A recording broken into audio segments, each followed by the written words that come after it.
Ahojte priatelia, dnes natáčam video na tému Si milovaná, vzácna a krásna. Toto video je primárne pre dievčatá a ženy, ale určite sa v ňom nájdu aj mnohí muži.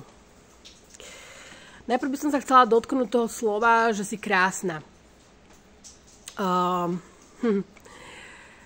Ťažko sa mi o tom rozpráva, keď ja sama sa veľakrát ako krásna nevidím.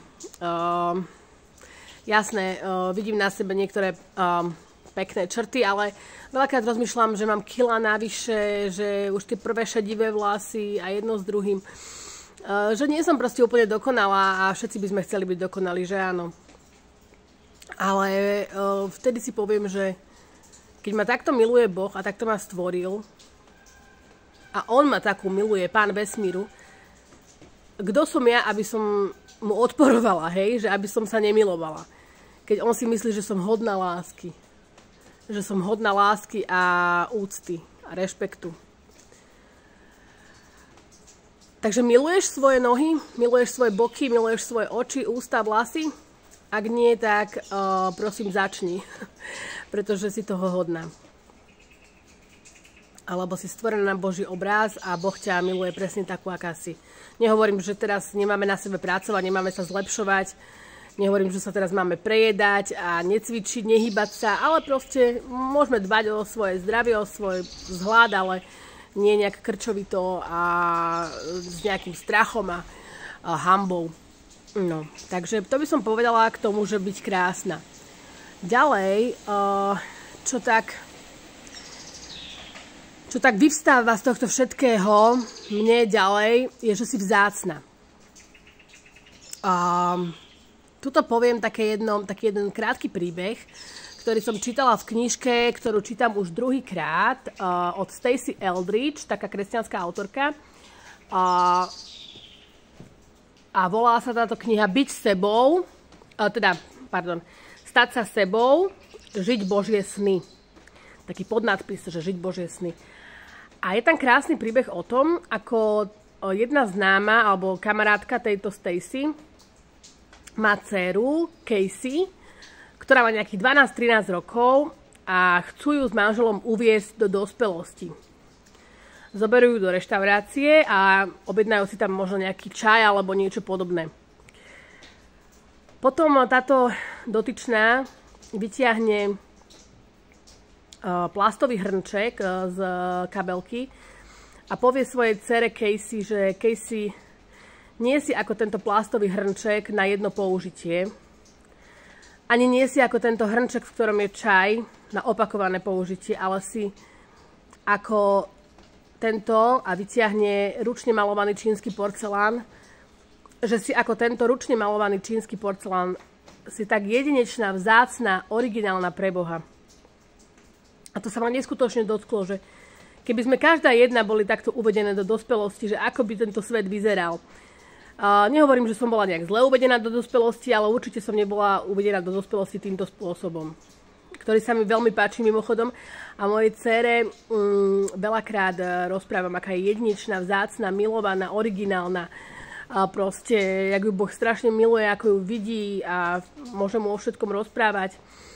Ona je síce ešte malá, ale pomaly to začína chápať, že pre Boha je proste jedinečná a vzácna.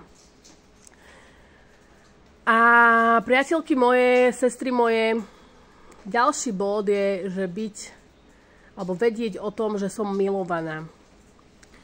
V Biblii je napísané, že On má spočítané všetky vlasy na našej hlave. Čo to znamená? Znamená to, že ani jeden vlas nepadne z tvojej hlavy, aby o tom on nevedel. On vie o všetkom. On má spočítané všetky vlasy na tvojej hlave. To znamená, že pozná ťa do detailu. Ďalej je napísané, že si ťa do dlaní vril. To znamená, že pozná, budem sa musieť odtiaľto vzdialiť, že si ťa do dlaní vril. To znamená, že tak vzácna si preňho a tak strašne ťa miluje, že tvoje meno a ty ako jedinečná osoba si zapísaná v jeho dlaniach. A že ťa miluje ako zraničku svojho oka. To znamená, že že sa pozerá na svet optikou takou, že vidí teba. A teba videl aj keď išiel na kríž. On nešiel na kríž za nejakú anonymnú masu ľudí. On išiel na kríž individuálne za teba a znova by išiel. Znova a znova by sa nechal pribiť na kríž. Len kvôli tebe, kvôli tomu, aby ty si mala s ním vzťah a večný život. Jeho sa to dotýka a miluje, keď mu rozprávaš o svojich trápeniach, o svojich radostiach, o svojich sklamaniach, smútkoch, ale aj o svojich úspechoch. A keď takto úprimne k nemu prichádzaš, on sa z toho veľmi teší. Pretože aj ja by som sa tešila, keby moja dcéra, ktorú milujem, prišla za mnou a zdôverila sa mi s čímkoľvek. Či je to ťažké a náročné, alebo dobré.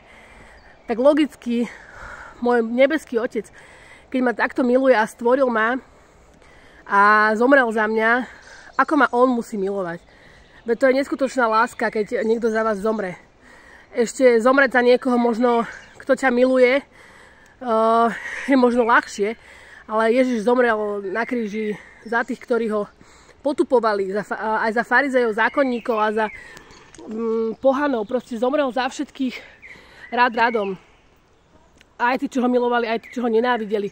A väčšina, povedzme si úprimne, pri tom kríži bola takých, ktorí ho nechápali a nemilovali a opovrhovali ním. Takže takáto bola tá jeho láska. Jeho láska išla až na kríž. Za teba, za mňa, sestra. Možno aj brat môj. Takže to je taký môj odkaz na dnešný deň, priatelia moji.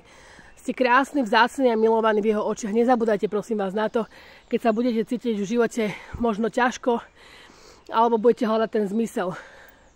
Choďte za ním, choďte k jeho nohám, vrhnite sa k nemu s detskou dôverou, s detskou odovzdanosťou a zapamätajte si naozaj, že ste krásni, vzácni a milovaní.